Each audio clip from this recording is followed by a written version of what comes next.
గాలిడివాడు ఒక పెద్ద సెలయేరు ప్రవహిస్తుంది. ఆ ఊరికి వెళ్ళాడు. ఎవడాడు?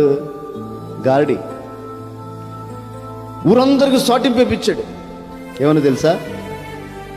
మీకు ఒక అద్భుతం చూపిస్తా, రండి నా దగ్గరికి వచ్చేయండి. ఆ రోజు అందరు గుమ్మిగూడారు. అటు ఒక 1000 మంది, ఇటేపున ఒక 1000 మంది సెలయేళ్ళు అటు ఇటు చుట్టూరు నిలబడి ఆశ్చర్యంగా చూస్తున్నారు. మరి ఎప్పుడు కట్టాడు? మొత్తానికి ఒక తాడు కట్టాడు.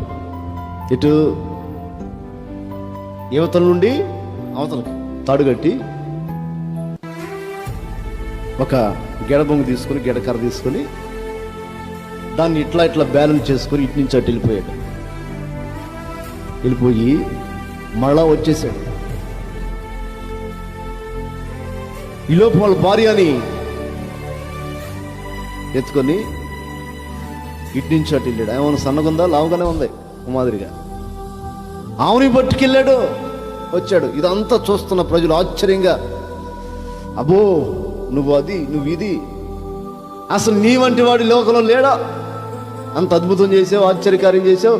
అసలు నీకంటే అసలు నడవగలుగుతారు ఎవరన్నా? నువ్వు కాబట్టి నడిచావు, నువ్వు కాబట్టి నడిచావు.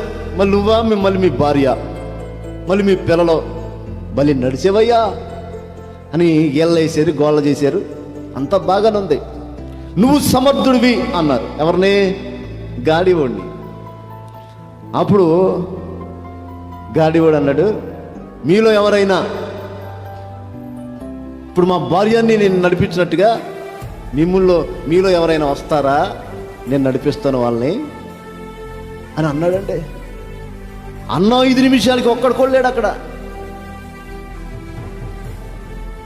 ఈ గాడివాడంటో లాక్కొచ్చి నడిపించేటట్టుగా ఉన్నాడు.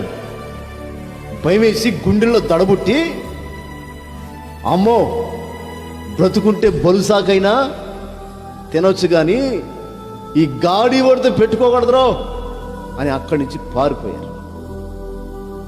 అంటే ఏంటి? వారి నమ్మకం ఎక్కడ వరకు వచ్చిందంటే ఏళ్ళ చేసి గోళ చేసి కనపరిచే వరకే వచ్చింది.